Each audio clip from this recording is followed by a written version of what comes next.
Saudara-saudariku yang terkasih dalam Kristus, selamat bertemu kembali dalam kutipan Injil dan renungan harian pada hari ini. Salam sejahtera buat saudara-saudari semua dimanapun Anda berada. Damai dan sukacita oleh Roh Kudus melimpahi dalam hati dan kehidupan saudara-saudari semua. Amin. Saudara-saudari yang terkasih, sebelum kita mendengarkan sabda dan renungan Tuhan pada hari ini, marilah kita berdoa. Dalam nama Bapa dan Putra dan Roh Kudus. Amin. Bapa yang Maha Kuasa dan kekal, tanamkanlah dalam diriku kesadaran akan kasih-Mu yang mengatasi segala dosa dan kelemahanku. Semoga aku beroleh kekuatan untuk selalu berbuat baik kepadamu, seperti Musa yang selalu dekat padamu. Berkatilah hidupku dan keluargaku, serta semua orang yang kujumpai hari ini. Demi Kristus, Tuhan dan pengantara kami. Amin. Bacaan pertama dikutip dari kitab Yesaya bab 11 ayat 1 sampai 10. Pada akhir zaman, sebuah tunas akan keluar dari tunggul Isai, dan taruk yang tumbuh dari pangkalnya akan berbuah. Roh Tuhan akan ada padanya, roh hikmat dan pengertian, roh penasihat dan keperkasaan, roh pengenal dan takut akan Tuhan. Ya, kesenangannya ialah takut akan Tuhan. Ia tidak akan menghakimi dengan sekilas pandang saja, atau menjatuhkan keputusan menurut kata orang. Tetapi ia akan menghakimi orang-orang lemah dengan keadilan dan dengan kejujuran. Akan menjatuhkan keputusan terhadap orang-orang yang tertindas di negeri.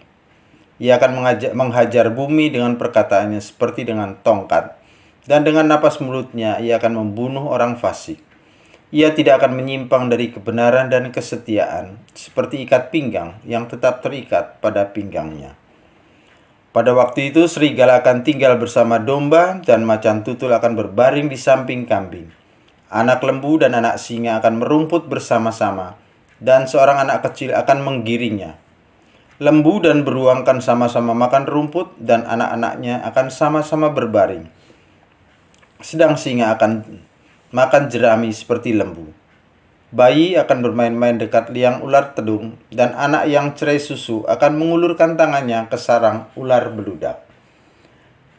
Tidak ada yang akan berbuat jahat atau berperilaku busuk di seluruh gunungmu yang kudus. Sebab seluruh bumi penuh dengan pengenalan akan Tuhan, seperti air laut yang menutupi dasarnya. Maka pada waktu itu, taruk dari pangkal Isai akan berdiri sebagai panji-panji bagi para bangsa. Dia akan dicari oleh suku-suku bangsa, dan tempat kediamannya akan menjadi mulia. Demikianlah sabda Tuhan, syukur kepada Allah. Mazmur tanggapan, refrain, kiranya keadilan berkembang dalam zamannya, dan damai sejahtera berlimpah sampai selama-lamanya. Ya Allah, kiranya Raja mengadili umat-Mu dengan keadilan dan menghakimi orang-orang-Mu yang tertindas dengan hukum. Refrain, kiranya keadilan berkembang dalam zamannya dan damai sejahtera berlimpah sampai selama-lamanya. Kiranya keadilan berkembang dalam zamannya dan damai sejahtera berlimpah sampai tidak ada lagi bulan. Kiranya Ia memerintah dari laut sampai ke laut, dari sungai Efrat sampai ke ujung bumi. Refrain, kiranya keadilan berkembang dalam zamannya dan damai sejahtera berlimpah sampai selama-lamanya. Sebab Ia akan melepaskan orang miskin yang berteriak minta tolong. Ia akan membebaskan orang tertindas dan orang yang tidak punya penolong. Ia akan sayang kepada orang lemah dan orang miskin. Ia akan menyelamatkan nyawa orang papa. Refrain, kiranya keadilan berkembang dalam zamannya dan damai sejahtera berlimpah sampai selama-lamanya. Biarlah namanya tetap selama-lamanya, kiranya namanya semakin dikenal selama ada matahari. Kiranya segala bangsa saling memberkati dengan namanya dan menyebut Dia bahagia. Refrain, kiranya keadilan berkembang dalam zamannya dan damai sejahtera berlimpah sampai selama-lamanya. Haleluya, haleluya. Tuhan pasti datang. Ia datang dengan megah dan mata para hambanya akan berseri-seri. Haleluya, haleluya. Semoga Tuhan beserta kita, sekarang dan selama-lamanya. Inilah Injil suci menurut Lukas bab 10 ayat 21 sampai 24. Dimuliakanlah Tuhan. Pada waktu itu, bergembiralah Yesus dalam Roh Kudus dan berkata, Aku bersyukur kepadamu Bapa, Tuhan langit dan bumi, karena semuanya itu Engkau sembunyikan bagi orang bijak dan pandai, tetapi Engkau nyatakan kepada orang kecil. Ya Bapa, itulah yang berkenan di hatimu. Semua telah diserahkan kepada aku oleh Bapakku, dan tiada seorang pun yang tahu siapakah anak selain Bapa, dan siapakah Bapa selain anak, dan orang yang oleh anak diberi anugerah mengenai Bapa.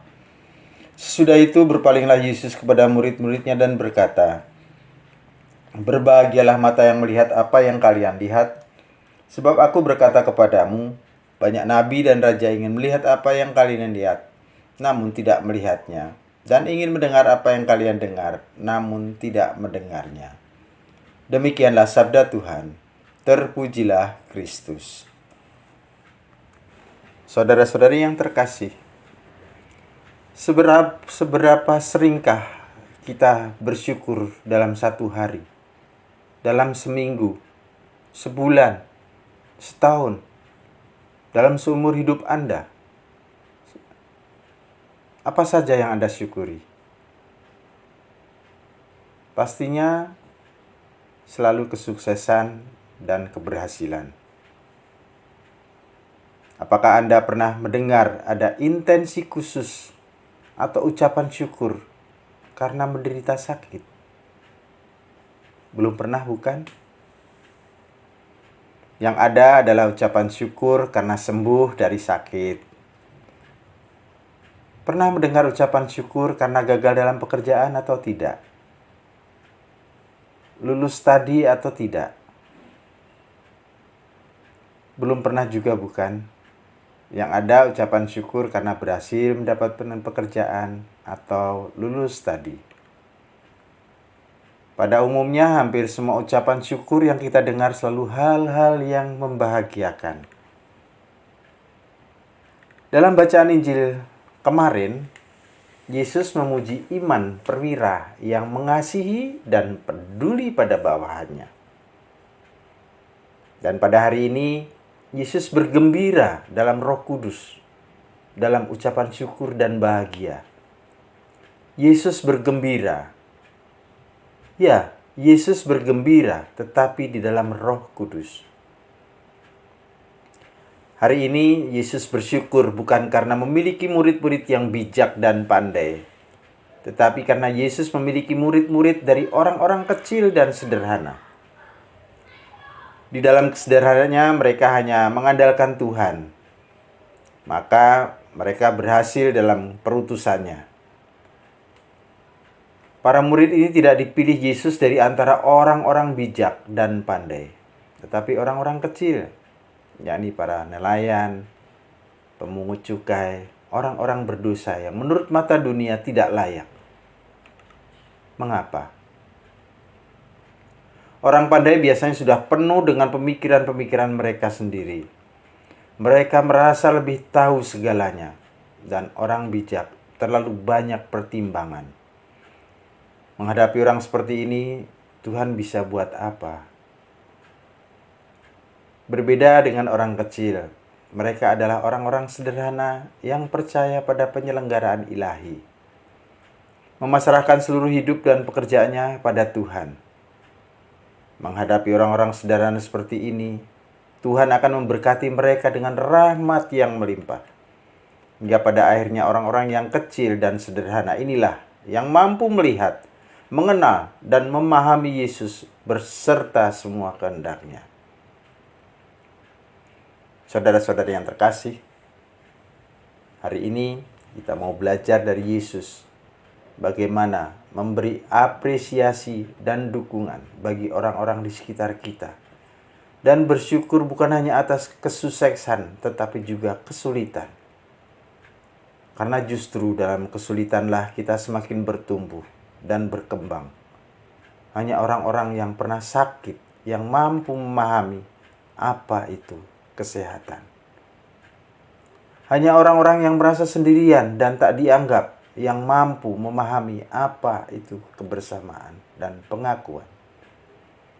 Sehingga dari pengalaman dan perjumpaan dengan orang-orang kita mampu membuat litani syukur dengan sangat banyak.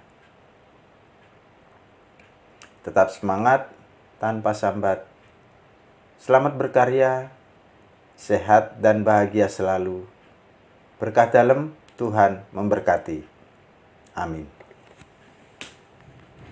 Kemuliaan kepada Bapa dan Putra dan Roh Kudus, seperti pada permulaan, sekarang, selalu, dan sepanjang segala abad.